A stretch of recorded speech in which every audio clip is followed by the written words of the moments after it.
Hola, ¿qué tal amigos de YouTube? Bienvenidos a mi canal. Vamos a empezar con el caso. Este caso es conocido en Argentina como el caso Silvina Peloso, pero en los Estados Unidos, que es donde se dan los hechos, es conocido como el asesino del Parque Yosemite. Este parque es donde ustedes a continuación verán que hechos terribles acontecen. Empezaré contándoles quién es Silvina. Silvina era una joven de 16 años, ella era de Argentina y estaba cursando secundaria en el Instituto Domingo Faustino Sarmiento. Ella vivía en Córdoba, Argentina, junto con sus padres, José Peloso y Raquel Peloso. Ellos eran dueños en el momento de una tradicional fábrica de bebidas gaseosas allí mismo. A Silvina la describen sus amigos como una niña muy bondadosa, como una niña muy tranquila. Realmente era alguien como que tipo no se metía nunca con nadie, trataba de ayudar a todos, una niña muy generosa y amigable. También la recuerdan mucho porque a ella le encantaba el deporte, especialmente el patinaje artístico. Pero aparte del patinaje artístico también practicaba otros deportes. Era una niña muy activa, le gustaba mantenerse ocupada con una cosa o la otra. Silvina era muy buena estudiante, por lo que sus padres decidieron darle como premio un viaje. Este viaje sería a los Estados Unidos como tipo un intercambio estudiantil que duraría 3 meses. Silvina se iría específicamente a California, a una pequeña ciudad llamada Eureka, en el norte de California. En los Estados Unidos, Silvina sería recibida por Carol Sun, de 42 años, y la hija de Carol, Julie, o Juliana, de 15 años. Julie era una excelente estudiante al igual que Silvina. Ella disfrutaba mucho tocar el violín y de hecho también participaba en la orquesta de su ciudad. Carol y Raquel, que era la mamá de Silvina, se habían conocido a través de un intercambio estudiantil en el último año de secundaria. Desde ese momento ellas se convirtieron en amigas muy cercanas y la amistad siguió creciendo con los años. Era por esto que Julie y Silvina se conocían prácticamente desde que eran bebés. Se dice que en los últimos días que se vio a Silvina en el colegio antes de irse para los Estados Unidos, se veía completamente emocionada y feliz porque iba a realizar este viaje a los Estados Unidos y también especialmente porque iba a ver a su amiga Julie. Cuando Silvina llegó a los Estados Unidos acompañada de Carol y Julie, visitaron los lugares más turísticos como por ejemplo Disneyland. Parte de los planes que ellas habían hecho para estas vacaciones de 3 meses era conocer el Parque Yosemite. Carol no quería que Silvina se fuera de los Estados Unidos sin conocer este hermoso parque. Fue entonces que el 12 de febrero de 1999, Carol, Julie y Silvina toman un vuelo desde la ciudad de Eureka hasta San Francisco. Ya cuando llegaron al aeropuerto de San Francisco, para mayor facilidad y para realizar de una manera más fácil los recorridos, ellas deciden rentar un carro que sería un Pontiac Grand Prix rojo. Ese día llegan a San Francisco, cumplen con un compromiso que tenía Julie de algo de porrismo y después el 13 de febrero ellas se registran en el Cedar Lodge, que era un hotel rodeado de montañas y bosque y también era un lugar que era muy cerca al Parque Yosemite. Su cuarto era el número 509.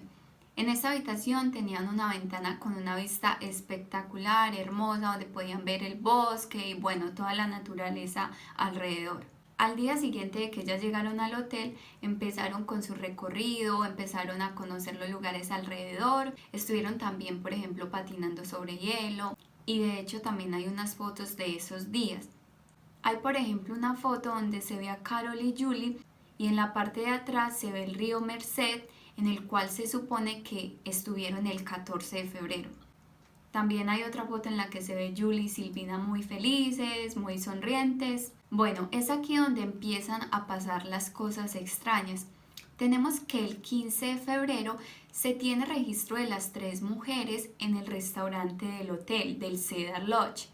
Ellas estuvieron comiéndose como unas hamburguesas y después deciden rentar una película y subir a la habitación, verla y relajarse un poquito. Cuando ellas suben a la habitación, Carol llama por teléfono a su esposo, que se llama Jameson, para contarle que la estaban pasando muy bien, que las niñas se estaban divirtiendo mucho y bueno, a contarle que todo en general iba muy bien. También en esta llamada hablan de algo muy importante, y es que ellos días antes habían acordado que se iban a encontrar en el aeropuerto, él las iba a recoger y que de ahí se iban a ir juntos para la casa.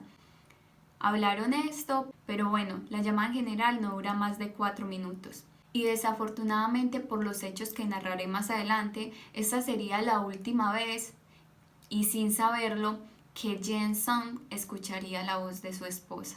Algunas horas después de esa llamada, exactamente a las 11 p.m., se escucha que tocan la puerta de la habitación.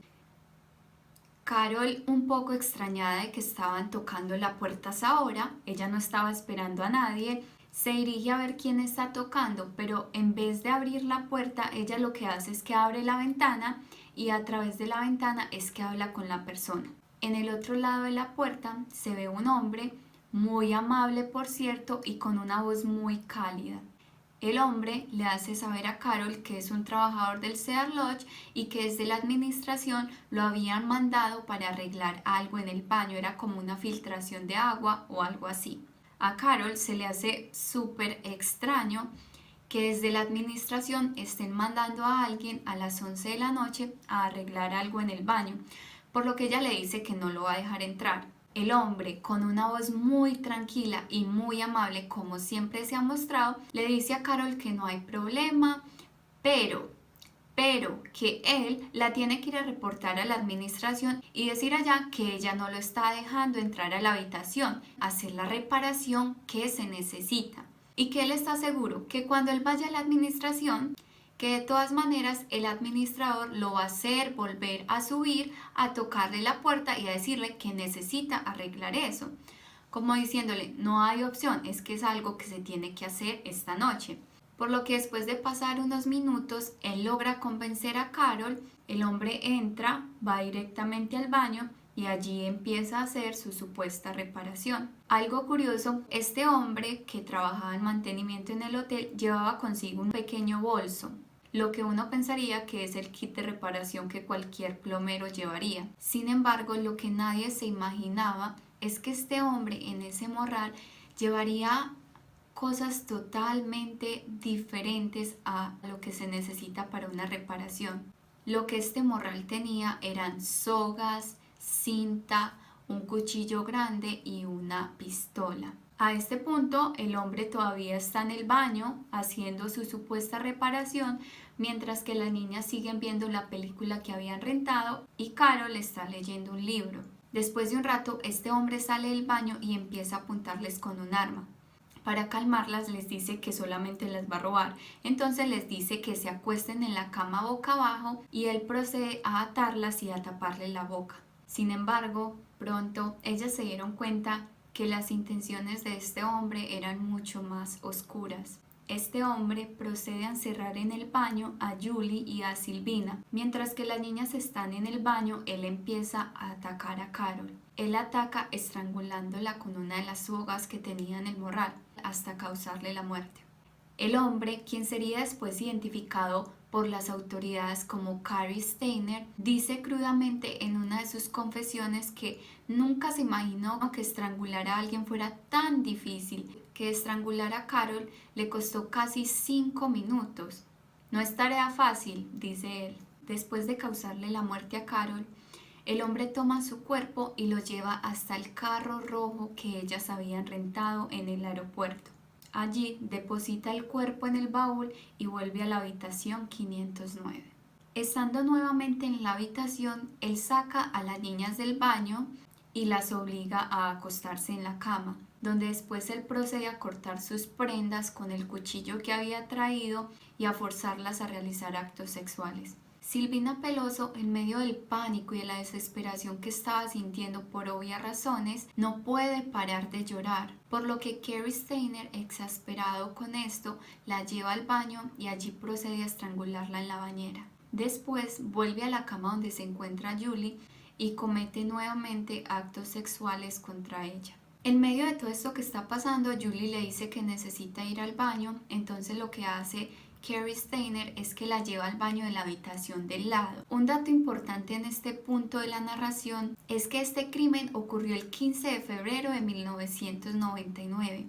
Ese día era lunes, o sea, había pasado ya el fin de semana, por lo que el hotel estaba prácticamente solo, no había casi huéspedes y los pocos que habían los tenían en habitaciones muy separadas la una de la otra. Es por eso que no hubo manera de que nadie, absolutamente nadie, pudiera escuchar nada de lo que estaba pasando en ese momento. No se podía escuchar ningún ruido extraño viniendo de esa habitación. Estando en la nueva habitación donde había llevado a Julie al baño, él la deja atada y vuelve a la habitación donde inicialmente se había cometido el crimen. Allí él empieza a limpiar toda la habitación, a fijarse muy bien de que no haya dejado huellas de él en ninguna parte, y de hecho él también trata como tipo de crear una escena. Él, por ejemplo, moja las toallas de la habitación como aparentando de que bueno, ellas estaban ahí, pero capaz si se fueron de afán o algo así. De esta manera nadie iba a sospechar que ellas no estuvieran en la habitación o que no se hubieran acercado a la recepción al salir. Estando también en esta habitación, él toma el cuerpo de Silvina,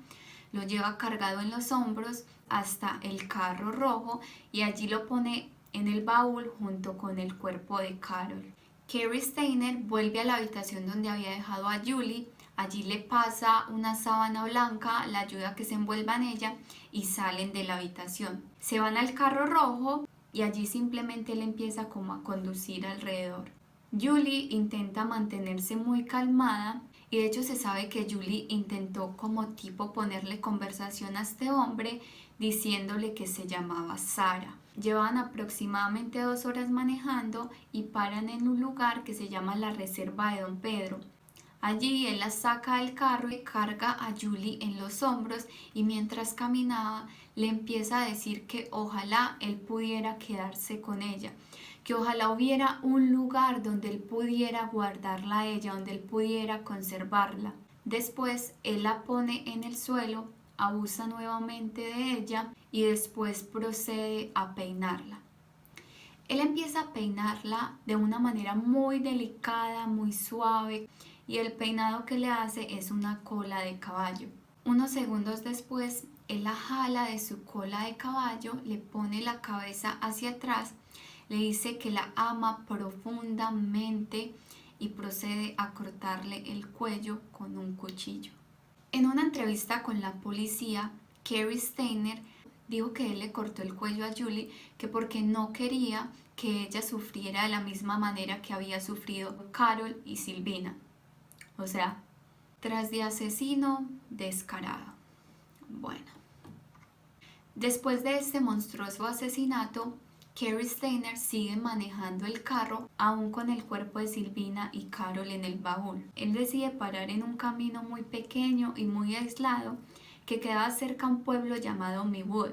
Ahí entonces él deja el carro y se retira del lugar. Días después, él vuelve al mismo lugar donde había dejado el carro y allí lo quema completamente con los cuerpos de Carol y Silvina en el baúl. El 16 de febrero, un día después del crimen, al ver que Carol no llega con las niñas al aeropuerto al encuentro con su esposo, él reporta la desaparición de Carol, Julie y Silvina. Cuenta él que en medio de toda esta situación, una de las cosas que para él también fue muy difícil es cuando tuvo que llamar a sus amigos en Córdoba, Argentina, o sea, a los papás de Silvina, y decirles que su hija, que estaba de vacaciones en la casa de Carol y de él, había desaparecido. Los padres de Silvina inmediatamente viajaron a los Estados Unidos, mientras que el resto de la familia Peloso y los amigos del colegio de Silvina mantenían la esperanza viva de que todo terminaría de la mejor manera. Después de un mes de la desaparición de las 3 mujeres, un hombre encontró el carro rojo que había sido rentado por ellas e inmediatamente reportó a las autoridades. Allí se encontraron los cuerpos de Carol y Silvina totalmente carbonizados. En el momento no había manera de reconocer los cuerpos, por lo que se tuvo que hacer análisis dental y allí se pudo confirmar que efectivamente esos eran los cuerpos de Carol Sun y Silvina Peloso. 2 días después de que encuentran los cuerpos de Carol y Silvina, llega una carta a la oficina del FBI. Esta carta incluye un mapa y este mapa indica dónde se encontraba el cuerpo de Julie. El mapa estaba diseñado de una manera súper detallada de por dónde se iba a ir, de por dónde se debían ir, qué ruta debían tomar, marcaba las X de cada cosa. Tiempo después se descubre que esta carta había sido enviada por el mismo asesino, Cary Stayner. En este punto todavía no se había capturado al asesino. Sin embargo, y es importante aclarar que el FBI sí entrevistó a Cary Stayner, porque bueno, él trabajaba en el Cedar Lodge y entrevistaron a todos los empleados. Sin embargo, la impresión que se llevó el FBI de él era como que un hombre muy bueno, muy pulcro e incapaz de hacer una cosa como esta. Y aparte de eso, pues el hombre al momento no tenía antecedentes penales. 5 meses después del crimen, una naturalista del Parque Nacional Yosemite aparece violada y decapitada. El principal sospechoso es Cary Stayner, ya que un testigo había visto el carro de él afuera de la cabaña de la víctima. Consecuentemente, el FBI revisó el carro de Cary Stayner y su apartamento y allí encontraron más que evidencia que lo relacionaban con el crimen de la naturalista. Después de un largo proceso jurídico en el que Cary Stayner incluso intentó hacerse pasar por demente, por lo que en el momento de los hechos él no tenía control ni podía ver la realidad ni entendía qué estaba pasando, o él no pudo tener noción de la realidad en el momento en el que estaba cometiendo los crímenes. Esto no le sirvió para nada y él fue condenado a cadena perpetua por el asesinato a la naturalista del Parque Yosemite. Tiempo después, él confesó que él también había asesinado a Julie, a Carol y a Silvina, por lo que fue condenado a pena de muerte, pero hasta el día de hoy todavía se sigue esperando que esta condena se haga efectiva. Cary Stayner confesó a las autoridades que él había soñado y fantaseado con matar mujeres desde que tenía 7 años y que incluso un año antes de que ocurrió el crimen de Carol, Julie y Silvina, él estaba planeando matar a su novia y a sus 2 hijas de 7 y 11 años, pero nunca lo llevó a cabo. Se dice que él nunca procedió con el plan de matar a la novia porque tenían vecinos hombres, entonces a él le daba como miedo de que estos vecinos intentaran ayudar a la novia, bueno, digamos que tipo como generar un enfrentamiento con ellos. Este hombre, Cary Stayner, era un completo cobarde y solamente atacaba a mujeres que estuvieran solas. También, un día antes del asesinato de Carol, Julie y Silvina, él ya había estado buscando víctimas.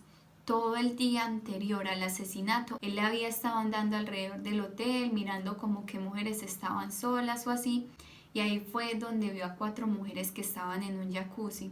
Él estuvo observándolas, mirando con quién estaban, si estaban solas, estuvo muchas horas observándolas. Cuando él iba a proceder a acercarse, llegó un hombre a unírseles al jacuzzi, y al parecer este hombre estaba pues como con ellas. Entonces, eso fue lo que paró a Cary Stayner de atacar a esas mujeres ese día. Como él no pudo concluir el ataque con las mujeres del jacuzzi, al día siguiente, el 15 de febrero de 1999, él sigue buscando víctimas. Es ahí cuando él se fija en una ventana de una de las habitaciones y ve 3 mujeres. 2 eran unas niñas que veían una película y ellas estaban acompañadas por una señora que estaba leyendo un libro. Las estuvo observando por horas y horas y horas, hasta que finalmente decidió ir a tocarle su puerta y cometer este terrible crimen del que hablamos hoy. Bueno, este es el final del caso de hoy. Espero que les haya gustado la narración y ya nos veremos en un próximo video. Chao.